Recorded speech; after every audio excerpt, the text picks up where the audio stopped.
We're back. Golf Channel Academy. It's Dave Stockton's short game special. I think you're helping, Dave. That's awesome. That's great. When we were in the break, you told me something about my setup. I want to share that with the viewers. Come in and tell me what else I'm doing wrong. When I teach somebody to chip, I want them to stand tall, obviously, and I want them to bend their knees, but stay high. One of the problems people get as they go through the day, your posture on the first 10 or 11 holes might be fine, but at some point, you're in great shape. You're not going to get tired, but the average person will, and they all of a sudden start choking down, they start bending over, and when they go to hit the shot, they come up, and this is a hard shot to hit. So I want you to stay very tall here. Just flex your knees. Now, we talked about turning your foot in, correct? Yeah, turning the foot in. That was new for me. Yeah, well, because that posts your weight at, because we're all taught, no matter whether it's high or low, we're going to put our weight against our left foot. Yeah. But the thing I noticed when you stand up there, you have a tendency to have your hands low, very close to your leg, and literally the toe of your club off the ground. In reality, I'd love to see you get close and up here like this. In other words, if the toe's in the ground, and if you go to the point of even hooding it slightly, now the heel's not going to get caught.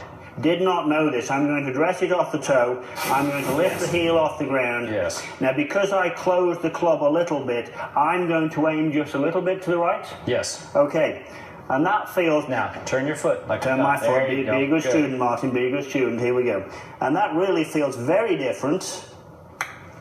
But I felt a bit clumsy because I'm not used to it, but the contact felt good. Yeah, but you don't feel it. You're not catching the grass. And that's absolutely. We go 1 week. We go from sticky grass to something you just maybe it's dead or something. You glide through it.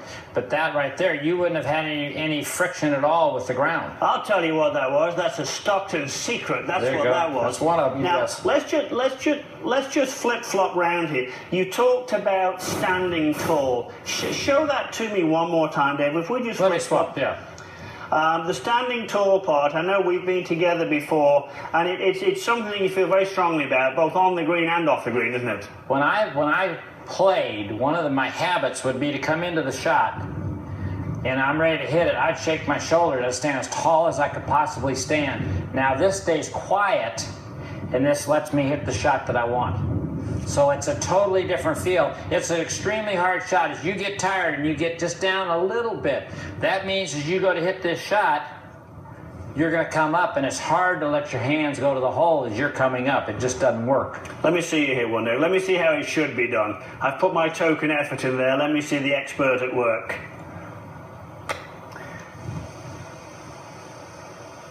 I think you made it. I think I left it short. Now, we said at the end of segment 1 that perhaps the wedges people are using at home aren't optimum. No. What did you mean by that? New wedge design. You're involved in a bit of a wedge project, aren't you, really? Well, yeah, we are. Nike, and they've changed the amount of hosel. They've shortened it up and put more weight in the bottom of the club. But basically what I want to do in chipping is, and I've always done this, my irons weigh D2.5, D2 3/4 maybe, but my wedges weigh over D6. Yeah, swing weight we're talking swing about. Weight, yeah, not dead weight, swing weight. Yeah, and yet 2 years ago I had Stephen Gallagher from Scotland come in on a Tuesday, Wednesday, followed by Francesco Molinari on Thursday, Friday, both of whom had trouble getting out of the sand, and both of them had sand wedges that weighed the exact same as their irons. Now I don't know about you, but I called Nike and I asked them, I said, what do they do? Am I so old now that I don't know what's going on? And they say, no, this is just what they wanted. That's what Molinari wanted anyway. But right now, Gallagher's gone from D3 to D7, and Molinari's using D6 right at D6.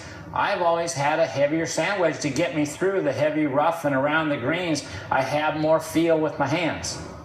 I think that's fascinating. So having the feeling of a weight at the end of the stick, easier to judge distance. Well, and get you through some of the heavier rough and stuff, the shots you have to hit. I don't want to be hitting a pitching wedge, for instance. Pearls of wisdom from Dave Stockton right here. Now, when we come back, we're going in the sand. And